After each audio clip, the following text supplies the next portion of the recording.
Kan Januari lembah ujian.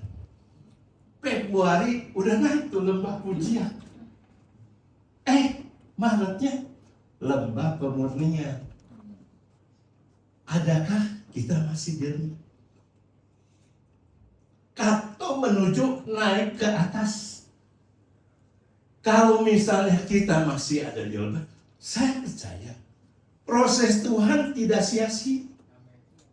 Proses Tuhan membuat kita, kekuatan kita untuk naik. Seperti per yang ditekan. Ketika per ditekan, bukan ketika dilepaskan meloncat tinggi ke atas. Dan kita pun lihat ketika di Perjanjian Lama di Raja Nebukadnezar membuat patung, terus Sadrak Mesak Abednego diharuskan apa? Suruh menyembah patung tersebut kan, mendapatkan tekanan. Sadrak dia bilang, sekalipun Allahku tidak menolongku, aku tetap percaya. Akhirnya kalau engkau nggak mau menyembah patung, ya kau dimasukkan ke dapur api. Itu proses kan? Pemurnian imannya Sadrak Mesak dan Abednego. Akhirnya dimasukkan, pada saat dimasukkan, melihatnya apa? Ada 4 orang.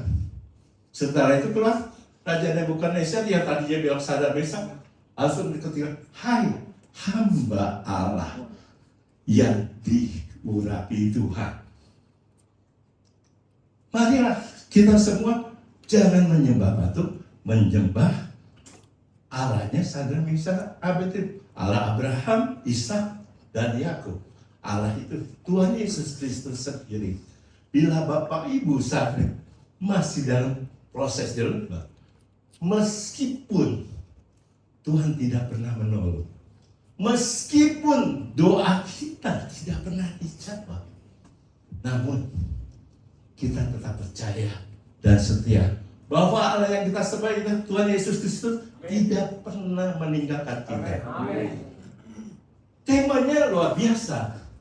Ketika air mata dan pengharapan berjalan bersama. Wow, siapa yang nggak pernah nangis? Apalagi cowok. Kalau cowok nangis katanya bilang, cengeng. Apalagi cowok yang belajar kungfu, silat atau nggak boleh dilarang menangis. Pak Yusuf nggak pernah nangis ya. Tapi Pak Yusuf sekarang hatinya penuh hadirat Tuhan. Nyanyinya luar biasa gitu. Rocker kita. Ketika kita menangis, berarti apa yang kita rasakan? Kesedihan. Kesedih ditinggalkan salah satu dari keluarga kita, atau sedih di dalam pencobaan. Ketika kita sedih, kita menangis, Tuhan, aku tidak sanggup lagi. Karena menangis, bahasa yang Tuhan sangat senang, bahasa dan kejujuran dari hati kita. Amin.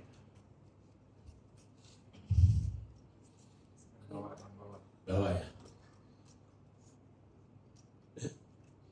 Oke. Kita baca di Mazmur 126 ayat 5 dan 6. Orang-orang yang menabur dengan bercucurkan air mata akan menuai dengan bersorak-sorai. Amin? Amin. Pasti? Pasti. Yakin ya? Orang yang berjalan maju dengan menangis sambil menabur benih pasti pulang dengan sorak-sorai sambil membawa berkas-berkasnya. Ayat firman Tuhan udah pasti. Pemazmur membuat satu rema firman ini berarti dia mengalami satu tekanan. Ketika dia satu tekanan, kalau kita menabur dengan mencucurkan air mata, pasti kita akan akhirnya sorak-sorai. Kita dapat air mata akan digantikan mata air. Ratapan tangisan kita akan digantikan talian. Tadi Pak itu dan semuanya memuji sukacita semuanya. Karena kalau namanya nyanyi, hanya nyanyi mulut, kata-kata yang keluar. Tetapi ketika kita memuji, menyembah Tuhan, hati kita yang melonjak-lonjak. Karena Tuhan Yesus hadir di hati kita. Seperti itu Bapak Ibu. Oke Pak. Nah, kita akan menabur benih seperti ini. Menabur dengan air mata berarti bahwa kita menabur benih kebaikan dan kebenaran. Bahkan di tengah-tengah kesedihan dan kesulitan, itu sudah pasti. Apa yang kita gumulkan saat ini, andai kata kita masih pergumulan kita, Tuhan, kok hidup saya seperti ini, sakit saya tidak pernah sembuh-sembuh, saya sudah berdoa, tapi kau tetap berdoa dan menangis. Karena ada kebenaran firman, ketika kau menyerahkan hidupmu di dalam Tuhan, kekuatan yang asli yang dari Tuhan memberikan kamu pengharapan. Seperti itu. Menangis karena memiliki harapan yang belum terjawab, tapi masih percaya bahwa Allah akan menjawab. Itu sesuatu yang sangat dasar. Kenapa engkau menangis? Kenapa kita bersedih? Bukankah kita dalam pencobaan? Bukankah kita dalam proses ujian? Karena kita berharap sama Tuhan. Kita tahu siapa yang membela kita. Apalagi kita dibuli, difitnah. Ketika engkau tidak melawan dalam fitnah, dalam bully tersebut, yang membela bukan siapa? Tuhan sendiri. Kalau Tuhan yang bela kita, akan mendatangkan kebaikan buat kita. Menuai dengan bersorak-sorai berarti bahwa kita akan menuai hasil yang baik dan bersukacita karena kita telah menabur air. Setiap air mata yang keluar, Tuhan tidak pernah tinggalkan. Tuhan selalu perhatikan. Air matamu tidak sia-sia. Ketika air matamu jatuh, yang ditaruh di kiblat Tuhan apa? Duit kan? Yang ditaruh di kiblat Tuhan adalah air mata kita. Ada dari bangsa Yahudi namanya botol air mata. Ketika dia sedih, dia dalam pertemuan, dia tuang air mata itu ke dalam botol. Namanya lacrima orima. Ketika dia bisa tampung air mata, selalu dia ingat. Ketika dia bergumul dengan air mata kepada Tuhan, ada sesuatu kekuatan yang Tuhan berikan kepada dia. Seperti itu. Jangan ragu untuk menangis. Berarti bahwa kita tidak perlu ragu untuk menangis. Karena air mata kita tidak sia-sia. Saya dulu pantang menangis. Tetapi ketika kita sudah hati yang penuh kekerasan, hati yang penuh kebencian, hati yang ketika kita percaya sama Tuhan Yesus, Tuhanlah yang memberikan hati kegemburan. Sehingga kita dalam ujian, dalam apa kita bisa menangis. Karena ketika kita menangis, kekuatan itu timbul. Siapa yang sakit hari ini yang tidak pernah sembuh? Jangan putus asa. Tuhan tidak pernah tinggalkan kita. Tetaplah berdoa. Karena pengharapan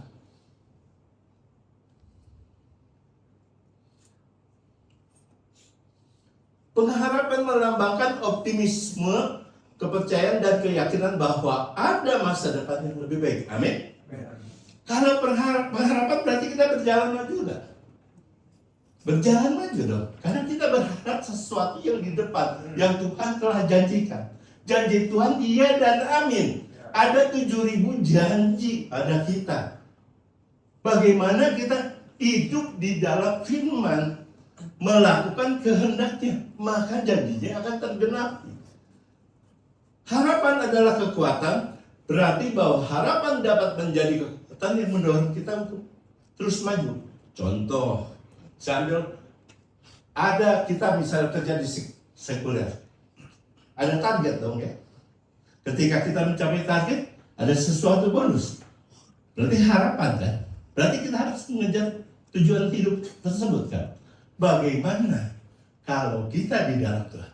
Sudahkah kita menemukan rancangan Tuhan di dalam hidup kita? Jangan rancanganmu menjadi rancangan Dia. Rancangan Dia menjadi kehendak kita. Itu sasaran dari pengharapan yang Tuhan kasih. Harapan yang dipegang di tengah hati yang hancur, berarti bahwa kita masih memiliki harapan untuk masa depan yang lebih baik, bahkan di tengah-tengah kesedihan.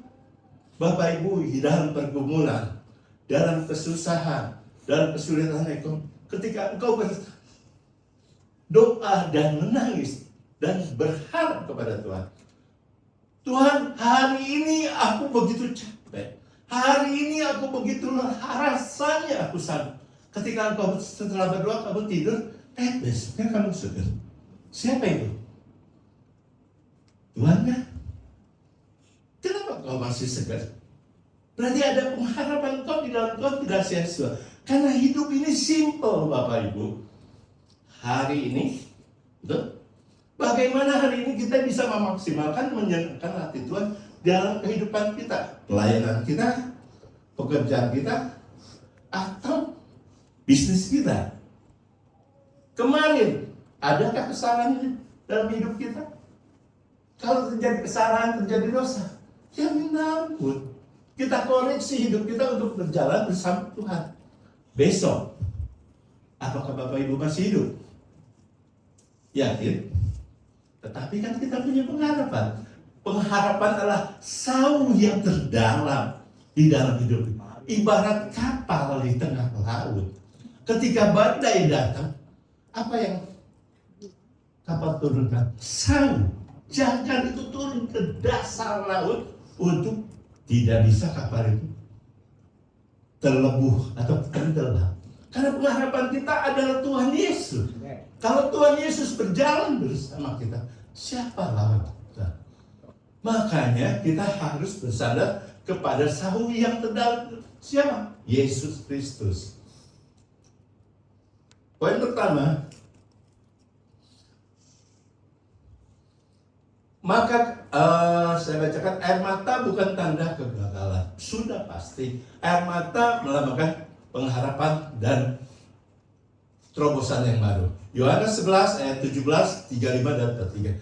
Maka ketika Yesus tiba, didapatinya Lazarus telah 4 hari berbakti di dalam kubur.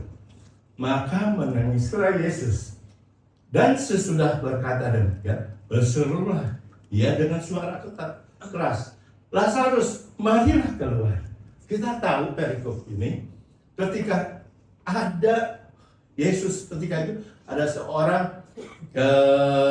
perwira Kapernaum datang untuk minta anaknya disembuhkan. Tuhan Yesus bilang, kamu percayalah bahwa anakmu telah sembuh. Akhirnya perwira itu pulang dan ketemu dengan dia punya bawahannya, anakmu telah sembuh. Pada saat itu juga Yesus dijamah oleh wanita yang kendaraan 12 tahun. Akhirnya wanita tersebut sehingga tidak keburu untuk datang ke Lazarus. Ada berita Lazarus itu sakit. Mengapa Yesus menangis? Berapa kali Yesus menangis? Tahu nggak? Yesus menangis pertama kali ketika Maria datang. Tuhan, jikalau engkau ada pada waktu itu, Lazarus tidak. Jikalau saat ini Tuhan tidak menolong, Tuhan tidak menjawab doa, engkau mengalami satu proses untuk mengalami peningkatan di dalam. Nah, akhirnya kuasa kebangkitan dinyatakan supaya Maria yang percaya, baik pun Farisi-Farisi yang belum percaya ke Tuhan, melihat kuasa kebangkitan terjadi oleh Yesus kepada Lazarus. Seperti itu yang dihadapi oleh Yesus. Situasi itu, kenapa dia menangis? Dia merasa sedih. Setiap air mata yang kita buang, tidak pernah Tuhan tinggalkan. Tuhan selalu memperhatikan setiap tetesan air mata.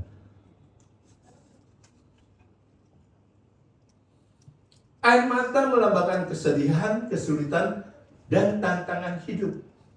Sudah pasti Bapak Ibu, setiap kita mengalami tekanan, kita mengalami segala sesuatu yang Tuhan kasih. Ketika Tuhan itu luar biasa. Ketika kita gembira, kita bisa tertawa. Ketika kita sedih, kesulitan, kesedihan, kita bisa menangis. Menangis itu mendatangkan kelegaan di dalam hati. Air mata adalah tanda kekuatan. Berarti bahwa air mata dapat menjadi tanda bahwa kita masih memiliki harapan, masih percaya dan masih bertahan. Bukankah selama ini Tuhan telah pelihara kita? Tuhan tidak pernah tinggalkan sedikit pun. Orang yang benar jatuh 7 kali tetap dia bangkit. Tuhan tidak pernah meninggalkan dia. Kita selalu memegang dengan tangan kanannya untuk menuntun kita berjalan bersamanya. Air mata adalah tanda keberanian. Berarti bahwa air mata dapat menjadi tanda bahwa kita memiliki keberanian untuk terus berharap dan bertahan. Karena kita percaya siapa yang dibalik semua ini. Proses kembali lagi ada 2. Proses yang dialami oleh kebodohan kita. Ada proses yang Tuhan biarkan terjadi untuk kita dimurnikan. Ketika kita mengalami proses dan kebodohan kita, ya kita belajar. Kita meminta ampun. Menyatakan kepada Tuhan, Tuhan aku bersalah atas segala yang telah kulakukan karena kesalahan bukan dari Tuhan. Karena kesalahan dari ulah pribadi kita. Terkadang kita punya ego, terkadang kita punya nafsu, kita salah jalan. Bisa aja misalnya, seorang investasi, seorang bisnis. Ketika ditawarin bisnis, ini ada bisnis yang baru nih. Ketika dia nabung sekian persen, kamu dapat balik 100%. Adakah? Tetapi ketika melakukan, ternyata, waduh, habis hartaku. Salahnya Tuhan atau salah siapa? Itu adalah proses yang kita lakukan karena akibat kita sendiri. Tetapi kalau proses kami yang Tuhan berikan, seperti Sadra, Mesa, dan Abednego, memberikan satu kemuliaan yang lebih fantastis lagi untuk nama Tuhan lebih dimuliakan. Menangis karena memiliki harapan yang belum terjawab, tetapi masih percaya bahwa Allah akan menjawabnya. Diberkatilah orang yang bersedih, karena mereka akan dihibur. Karena Tuhan setiap kesedihan dan apa yang kita tangis, apa yang kita gumulkan, Tuhan tak pernah janji langit selalu biru, namun Tuhan berjanji selalu menyertai. Jadi ketika kita tahu setiap hari proses kehidupan ada badai, ada satu cobaan, kita bisa hikmat dengan Tuhan. Kita pilih mana yang kita harus lakukan. Bapak Ibu pasti mempunyai renungan doa. Setiap paginya ada firman Tuhan untuk memilih jalan yang mana yang Tuhan berikan bersama Roh Kudus. Roh Kudus ada di hati kita, bukan? Siapa yang percaya Roh Kudus ada di hati kita? Semua. Wow, keren. Tinggal kita aktifkan, kok. Ketika kita mengaktifkan Roh Kudus, apa yang mau kita katakan? Benar nggak ya kalau saya mengatakan itu? Atau salah? Kalau salah ya sudah. Salah katakan salah, benar katakan benar. Terkadang bisa aja orang banyak bisa mengatakan itu dari salah ke benaran, tapi kita sendiri bilang itu salah, pasti kita dibully. Tapi percayalah, kalau kita bertahan di dalam kebenaran firman, pasti Tuhan yang bela. Seperti itu. Ini tahun 1836 di Bristol, George Muller, dia mempunyai di panti asuhan itu kurang lebih 10.000 sampai 300. Ketika pagi dia sudah berdoa, dia dengan sedih hati hanya mencurahkan isi hatinya kepada Tuhan. Tidak pernah meminta-minta sumbangan. Pagi itu akan sarapan, ada 300 anak akan sarapan. Siapkan semua tempat makanan yang ada, siapkan piring, tapi dia tidak punya apa-apa. Ya, mari anak-anak kita berdoa. Tuhan, terima kasih atas pagi yang indah ini. Tuhan akan memberikan sarapan makanan pagi untuk anak-anak kami. Sebelum berkata amin, tiba-tiba ada yang mengetuk. Ketika dibuka, Pak, Pastor, semalam saya tidak bisa tidur. Sehingga saya jam 2 pagi dibangunkan. Saya membuat roti. Ketika membuat roti, saya harus mengatakan roti kepada pastor. Diantarin tuh roti. Baru terima roti, tiba-tiba ada kereta. Rusak di depan panti tersebut. Isinya apa? Susu. Dia periksa, wah, harusnya saya antar ke kota. Karena rusak, saya perbaiki bisa sampai besok. Pasti susu ini rusak. Langsung dia datang ke pastor. Pastor, tolong terima ya, ini susu. Apa? Semuanya diserahkan. Semua anak-anak mendapatkan apa? Makanan dan susu. Percayalah Bapak Ibu, Tuhan tidak pernah meninggalkan. Ketika kita melakukan doa, melakukan puasa, bahwa Tuhan menyertai kita Bapak Ibu. Setiap kesusahan yang ada, mungkin ketika engkau berdoa, engkau berpuasa, selesainya kau melihat masalah tersebut masih ada, tapi engkau sudah berbeda. Imanmu, hatimu, tindakanmu, ada kekuatan yang dari Tuhan. Tidak sia-sia ketika engkau melakukan semua itu, karena engkaulah menyerahkan hidupnya kepada Tuhan Yesus. Poin 2, tetap menabur meskipun menangis. Pengkhotbah 11 ayat 6. Taburkanlah benihmu pagi-pagi hari, dan janganlah memberi istirahat kepada tanganmu pada petang hari, karena engkau tidak mengetahui apakah ini atau itu yang akan berhasil, atau kedua-duanya sangat baik.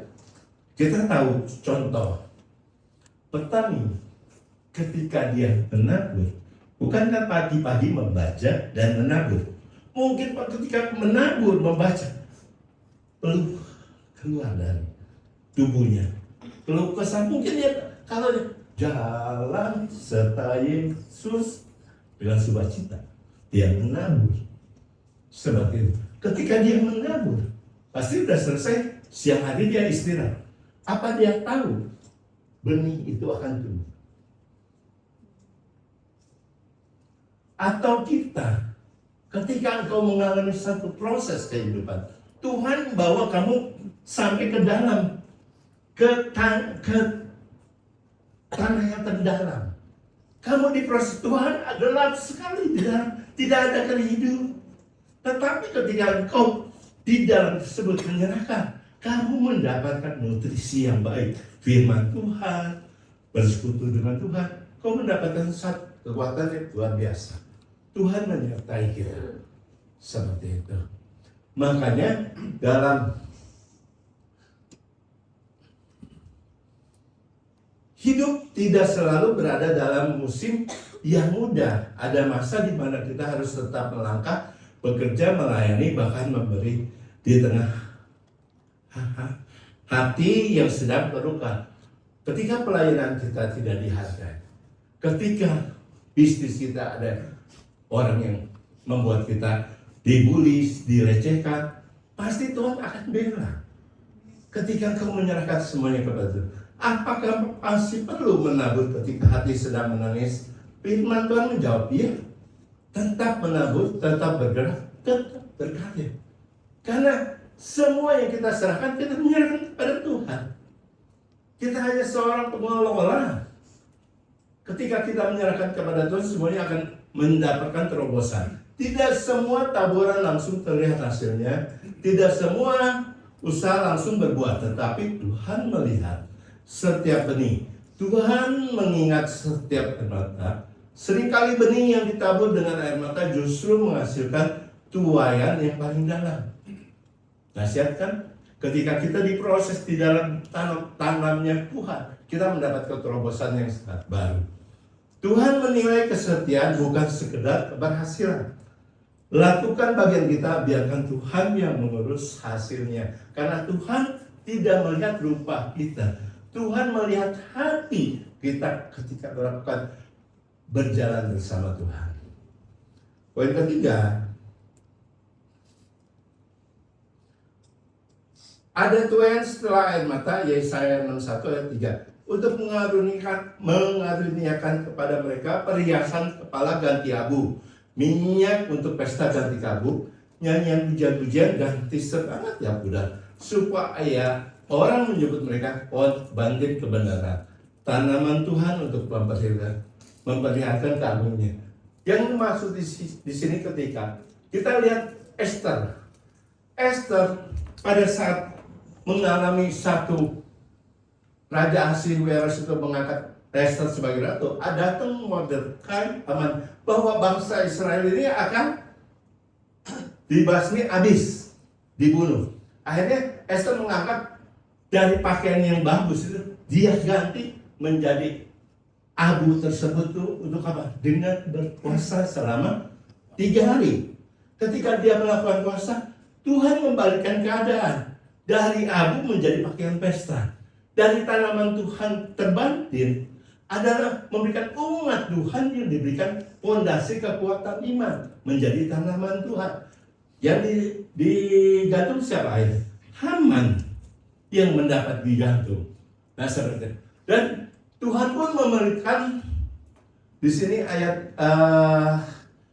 dalam konteks Yesaya 61, bangsa Israel sedang dalam kondisi hancur, abu perkabungan semangat pudar. Secara manusia tidak ada harapan, namun Tuhan berkata sebaliknya, bukan sekedar kembali seperti semula, tetapi menjadi lebih indah dari sebelumnya. Apa yang dilakukan Esther, akhirnya bangsa Israel selamat. Haman yang disulam digantung, karena Tuhan pun yang namanya Mazmur 126 ayat 56 adalah pemulihan Sion.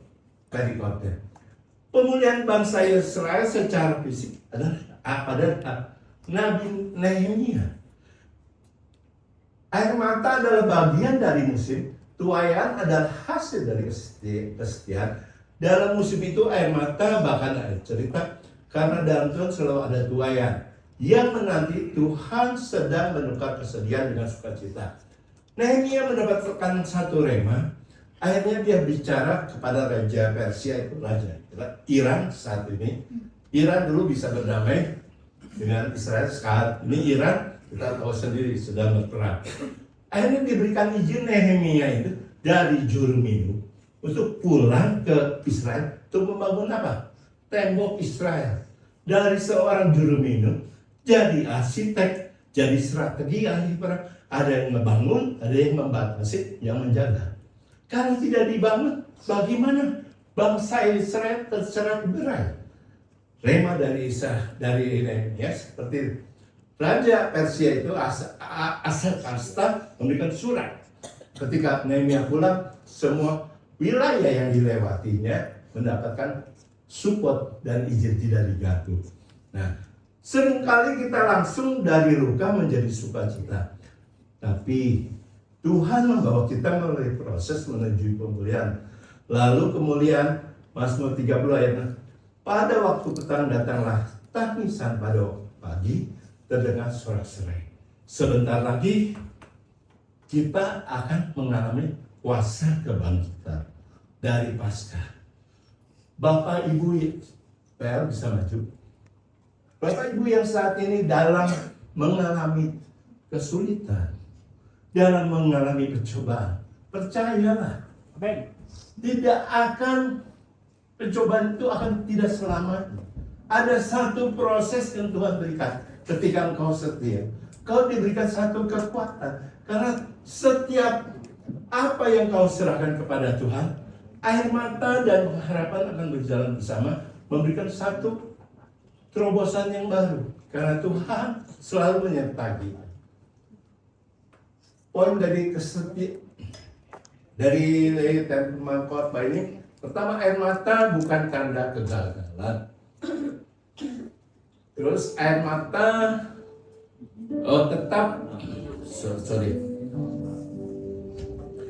tetap menabur meskipun menangis. Kita udah mengerti ada tuayan setelah air mata. Jadi air mata Bapak Ibu selalu akan ditaruh di kiblat Tuhan. Air mata Bapak Ibu dicatat setiap tetesannya. Karena Tuhan sangat mengasihi. Mari kita berdiri.